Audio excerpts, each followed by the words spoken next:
ఏమైంది హ్యాకర్ అన్నలు? వరుసగా 6 మ్యాచ్లు గెలిచినాం. గీ జీటీ ఎంత వట్టినే విసుకుతాం అనుకున్నారు కదా. టోటల్ గా 4 పాయింట్లు తీసుకున్నాం మీ దగ్గరికి వెళ్ళి. హ్యాకర్లనే హ్యాక్ చేస్తాం. జీటీ అంటే వట్టిదే అనుకుంటారా?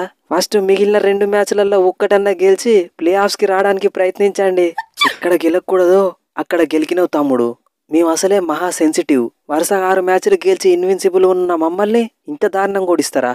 మీకు రివెంజ్ ప్లే ఆఫ్స్ ఉంటది తమ్ముడు. ఏంటిది రోహిత్ అన్న రివెంజ్ ప్లే ఆఫ్స్? ఒకప్పుడు ఐపీఎల్ అంటే Chennai super Kings, Mumbai Indians. ఇప్పుడు ఆ రోజులు పోయినాయి. ఇప్పుడు ఐపీఎల్ అంటే గుజరాత్ టైటాన్స్. రెండోసారి మమ్మల్ని ట్రోఫీ గెలవకుండా ఎవ్వరు ఆపలేరు. తమ్ముడు, నువ్వు ఇప్పుడు కెప్టెన్సీ చేస్తున్న జీటీని ట్రోఫీ గెలిపించింది, ఇంకోసారి ఫైనల్ దాకా తీసుకుపోయింది కూడా నేనే. ప్లే ఆఫ్స్ లా కలుద్దాం తమ్ముడు. I'm waiting Pandya bye. Gill ఎవరు చేయలేని పని నువ్వు చేసినవే. ఏం లేదు, నెక్స్ట్ పంజాబ్ డీసీ మీ ఇద్దరు కూడా ముంబైని ఓడించాలి అనుకో, వాళ్ళు ఎట్లా పైకి వచ్చిల్లో అట్లనే కిందికి పోతారు. అప్పుడు డీసీ క్వాలిఫై అవుతుంది. మంచిగా ప్లే ఆఫ్స్ కి మనం ముగ్గురం ట్రోఫీ లేని టీమ్సే పోతాం. ఎవరో ఒకరు గెలుచుకుందాం. ఎస్, మన కోహ్లీ అన్న చెప్పిందే కరెక్టు. ఆల్రెడీ ట్రోఫీలు గెలిచిన టీంని మనం ప్లే ఆఫ్స్ కి రానియద్దు. ఆల్రెడీ జీటీ వచ్చింది, ఇక దాన్ని మనం ఆపలేము. ఇక ముంబైని కిందికి నెట్టి డీసీని పైకి తీసుకురావాలి. ఆర్సీబీ, డీసీ, పీబీకేఎస్ మన ముగ్గురిట్లనే ఎవరో ఒకరు ట్రోఫీ గెలవాలి. We are syndicate. గట్లా కాదే కోహ్లీ అన్న. మనం ముంబై అని ముంబైకి భయపడతానం గాని ఈ జీటీ ముంబై కంటే డేంజర్ గా ఉన్నది కదా. జాస్ బట్లర్, శుభ్మన్ గిల్, సాయి సుదర్శన్ ముగ్గురు ఆరెంజ్ క్యాప్ కోసం ఎగబడతాళ్ళు. సరే, ఎట్నో కష్టపడి రన్స్ ఇచ్చైనా వాళ్ళని లాస్ట్ కి అవుట్ చేస్తే తర్వాత వచ్చిన షెర్ఫెన్ రుతర్ఫోర్డ్, షారుఖ్ ఖాన్, టెవాటియా వీళ్ళు కూడా మ్యాచ్ ను గెలిపించేదాకా వదిలిపెడతలేరు. ఇక బౌలింగ్ లో ప్రాసిద్ కృష్ణ పర్పుల్ క్యాప్ కోసం పోటీ పడతాడు. సిరాజ్ మియా ఎక్సలెంట్ ఫామ్ లో ఉన్నాడు. రషీద్ ఖాన్ మెల్లగా ఫామ్ లో కత్తాడు. ఇక రబాడా కూడా మళ్ళా స్క్వాడ్ లో జాయిన్ అయ్యిండు. ప్లే ఆఫ్స్ లో ఖచ్చితంగా ఆడతాడు. నాకెందుకో మన ముగ్గురం క్వాలిఫై అయినా గానీ ఈ జీటీ మనల్ని గెలవనిచ్చేటట్టు లేదు. ముంబైకి భయపడి, సిఎస్కేకి భయపడి, జీటీకి భయపడి ఇంకెన్ని రోజులు తమ్ముడు మనం కప్పు గెలవకుంటున్నాడు. ఇక ఏదైతే అదైంది. ప్లే ఆఫ్స్ కి ఎవరు వచ్చినా మంచిదే. మనల్ని చూసి అందరు భయపడాలి తప్ప మనం ఎవరిని చూసి భయపడద్దు. గా జీటీ టీము ఉన్నోళ్ళతోనే చదువుకొని ముంబై టీంని కూడా ఓడించింది. ప్లే ఆఫ్స్ కి ఎవరు వచ్చినా ఈసారి భయపడాల్సింది ఆర్సీబీని చూసే. చాహరు వానదేవుని సహకారం వల్ల లాస్ట్ ఓవర్కి 15 రన్ల సిచ్యువేషన్ వచ్చింది. బుమ్రాకో, బోల్ట్కో ఒక్క ఓవర్ ఉండేది ఉంటే ఈజీగా డిఫెండ్ చేసేటోళ్ళు. బ్యాట్స్మెన్ కూడా ఎవరైనా దగడు బ్యాట్స్మెన్ ఉన్నారా? గా కోయిచే, టెవాటియా వీళ్ళకు 15 రన్లు ఇచ్చి మ్యాచ్ మింగిచ్చినావు. ఇప్పుడు మనం నెక్స్ట్ 2 మ్యాచ్లు గెలవాలి క్వాలిఫై కావాలంటే. అరే, వాళ్ళకి పోయేదే ఉన్నది బ్రో. ఎట్లయినా 6లు 4లు కొట్టాలి. కొట్టిల్లు గెలిచిల్లు. నెక్స్ట్ 2 మ్యాచ్లు గెలుద్దాం తీ. అది కాదువే కోయిచే, ఫస్ట్ నిన్ను ఐపీఎల్ తీసుకొని ఎంకరేజ్ చేసింది మేము. అలాంటిది మా మీదనే నీ టాలెంట్ చూపించి గెలిపిస్తావా? ఇంత కూడా ఎక్స్ టీం మీద విశ్వాసం లేదు కదా నీకు. ఫస్ట్ తీసుకున్న మీరే ఒక్క సీజన్కే మళ్ళీ రిలీజ్ కూడా చేసిల్లు కదా అన్న. ఇక నా మీద నమ్మకంతో తీసుకున్న జీటీకి న్యాయం చేయొద్దా? అందుకే బౌలింగ్ లో తిలక్ వర్మ వికెట్ తీసిన, బ్యాటింగ్ లో 6 కొట్టి గెలిపించిన. రోహిత్ అన్న, వాస్తవం చెప్పాలంటే ఇంకో 10-20 రన్లు ఎక్కువ కొట్టేది ఉంటే ఈ మ్యాచ్ మనమే గెలుస్తుండే. మీ ఓపెనర్లు ఇద్దరు తొందరగా అవుట్ అయ్యేలో మ్యాచ్ మింగింది. తమ్ముడు, నాకు ఒకటి అర్థం కాదు. మనం ఓడిపోయిన 4 మ్యాచ్లల్లా బీభత్సమైన బ్యాటింగ్ చేసినావు. 6లు 4లు ఇష్టం ఉన్నట్టు దంచి కొట్టినావు. బౌలింగ్ లో కూడా సునామీ సృష్టించినావు. మరి ఇప్పుడు ఏమైంది తమ్ముడు? మేం ఫామ్ లోకి వచ్చి బ్యాటింగ్ బౌలింగ్ దంచి కొట్టుడు స్టార్ట్ చేసినాక నువ్వు అసలు బ్యాటింగ్ బౌలింగ్ ఏది చక్కగా చేస్తలేవు. అంతెందుకు, ఈ మ్యాచ్ లో చార్కి బదులు నువ్వు ఆ లాస్ట్ ఓవర్ వేసేది ఉంటే మనమే గెలుస్తుండే. అనవసరంగా 2 పాయింట్లు పొడగొట్టినావు. ఇక వరుసగా 6 మ్యాచ్లు గెలిచినాం కదా అన్న. ఒక మ్యాచ్ పోతే పోయింది, నెక్స్ట్ మ్యాచ్ లో చూసుకుందాం. ఇప్పుడు మనం ఒక్క మ్యాచ్ కూడా ఓడిపోయే సిచ్యువేషన్ లో లేం తమ్ముడు. మిగిలిన 2టికి 2 గెలిస్తేనే ఖచ్చితంగా క్వాలిఫై అవుతాం. కింది నుండి కేకేఆర్, ఎల్ఎస్జీ కూడా మీదికి రావడానికి ప్రయత్నిస్తాయి. ఇక టీసీకి ఎట్లాగో మనతోని మ్యాచ్ ఉన్నది. ప్రతి మ్యాచ్ ప్లే ఆఫ్సే. ఇక అది మనకు అలవాటే కదా అన్న. చూసుకుందాం తీగ.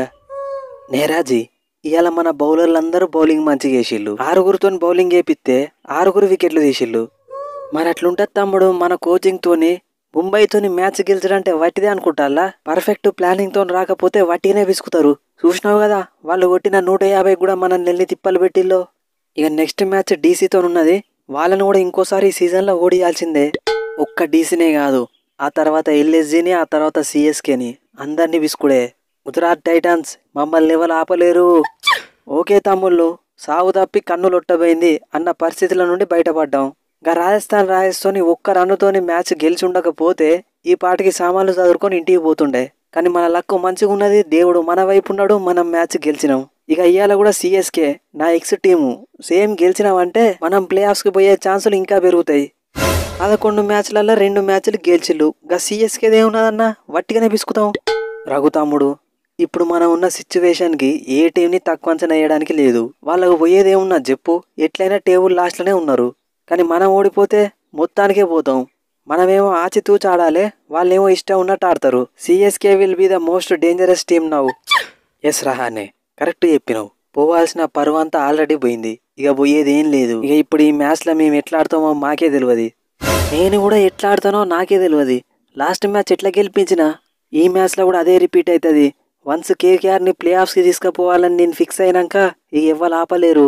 I'm going to show you the హెల్.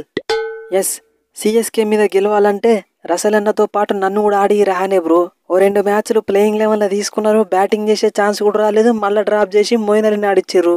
ఏమైంది, 5 సిక్స్లు కొట్టిండు మొయిన్ అలీ బౌలింగ్లో రియాన్ పరాగు. జర్రైతే మ్యాచ్ మింగేది. అట్లెందుకు మాట్లాడుతున్నావు పోవేలు? స్టార్టింగ్లో మంచి బౌలింగ్ చేసి 2 పుల్లలు కూడా తీసిన.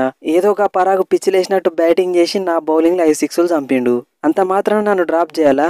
అయినా నేను రహానే ఎక్స్ సిఎస్కే ప్లేయర్స్మి. సిఎస్కేని ఎట్లా విసుకాలో మాకు తెలుసు. అరే నేను మ్యాచ్ స్టార్ట్ అయినాక ఎవరిని ఒకరిని తీసుకుంటా కొట్టుకోకుల్లి. మనకు మ్యాచ్ గెలుచుడు ఇంపార్టెంటా, మీరు ప్లేయింగ్ లెవెల్ ఉండడం ఇంపార్టెంటా?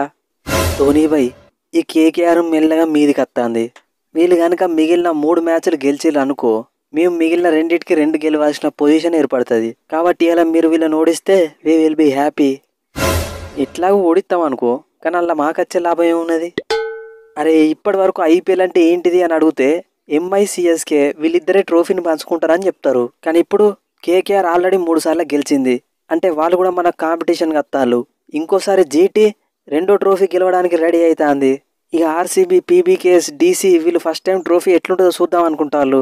వీళ్ళందరినీ దెబ్బ కొట్టే ఛాన్స్ మనకున్నది. ట్రోఫీ గెలితే మీరన్నా గెలవాలి, లేకుంటే మేమన్నా గెలవాలి. కానీ వాళ్ళని ఎట్లా గెలవనిస్తాం చెప్పు? కరెక్ట్ తమ్ముడు. ఐపీఎల్ అంటే మన నియంతృత్వ పాలన ఉండాలి. ఎవరన్నా అత్తరు, తిరుగుబాటు చేస్తాం, ట్రోఫీ మాకు కూడా కావాలంటే ఎట్లిస్తాం మనం? ఇవాళ మీకోసం కేకేఆర్ని వట్టినే పిసుకుతాం, మీ దారి క్లియర్ చేస్తాం. 11 మ్యాచ్లలో 2 మ్యాచ్లు గెలిచిన మీరు మమ్మల్ని ఏడుడిస్తారన్న? సునీల్ నారాయణ్, వెస్టిండీసు, ఆండ్రే రసలు, 3 వెస్టిండీస్ ప్లేయర్లను వేసుకొని వస్తా. I'm going to show you the హెల్. మమ్మల్ని ప్లే ఆఫ్స్కి పోకుంటే ఎవరు ఆపలేరు. ధోనీ భాయ్, మేం ప్లే ఆఫ్స్కి పోవాలంటే కూడా ఈ కేకేఆర్ కిందనే ఉండడం మాకు ఇంపార్టెంట్. మా కోసమైనా నువ్వు గెలవాలి. ధోనీ భాయ్, మాకు కూడా ఈ కేకేఆర్ కింద ఉండడే ఇంపార్టెంట్. మా కోసమైనా నువ్వు గెలవాలి. చెప్పిన కదా ధోనీ భాయ్, ట్రోఫీ మన దగ్గరనే ఉండాలి, కేకేఆర్ని విసుకాలే. అరే మీ మ్యాచ్ గెలవాలని మా ఫ్యాన్స్ కంటే ఎక్కువ మీరే కోరుకుంటారు కదా. గెలితే తీళ్ళి టెన్షన్ పడకుల్లి, ఇవాళ మ్యాచ్ మనదే. ఎస్, ధోనీ అన్న మాట ఇచ్చిండంటే అయిపోయినట్టే. Let's enjoy the match. So friends, ఈ స్పూఫ్ కనుక మీకు నచ్చితే మన ఛానల్ని సబ్స్క్రైబ్ చేసుకోవడం మర్చిపోకండి. ఈ వీడియోని లైక్ చేయండి. సో ఇది జస్ట్ స్పూఫ్ మాత్రమే, మిమ్మల్ని ఎంటర్టైన్ చేయడానికి మాత్రమే. ఇక వీడియో కొద్దిగా లేట్ అయింది, ఏమనుకోకుండా ఎడిటింగ్ చేయడానికి కొద్దిగా టైం పట్టింది.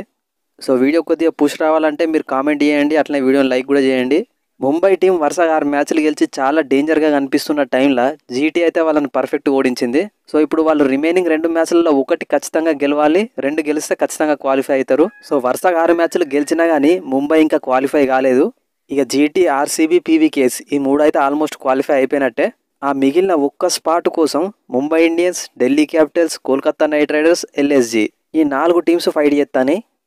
దీన్ని బట్టి మిగిలిన మ్యాచ్లు కూడా మంచి ఎంటర్టైనింగ్ ఉంటాయి. ఒకవేళ మొన్న ఎస్ఆర్హెచ్ మ్యాచ్లో వర్షం పడి ఉండకుండా ఎస్ఆర్హెచ్ కనుక ఆ టోటల్ని తొందరగా చేంజ్ చేసి ఉంటే ఎస్ఆర్హెచ్ కూడా కాంపిటీషన్లో ఉంటుండే. బట్ ఇప్పటి కూడా 1 స్పాట్ కోసం 4 టీమ్స్ అయితే ఫైట్ చేస్తున్నాయి. ఇక ఇవాళ మ్యాచ్ కేకేఆర్ కనుక ఓడిపోయిందంటే కేకేఆర్ అవుట్ అయిపోతుంది. బట్ వాళ్ళు చాలా మంచి క్రికెట్ ఆడుతున్నారు. మేబీ సిఎస్కే మీద వాళ్ళు ఇవాళ ఈజీ గెలవచ్చు. బట్ మీరేమనుకుంటున్నారో కింద కామెంట్ సెక్షన్లో చెప్పండి. నెక్స్ట్ వీడియోలో మళ్ళీ కలుద్దాం. Thanks for your love and support.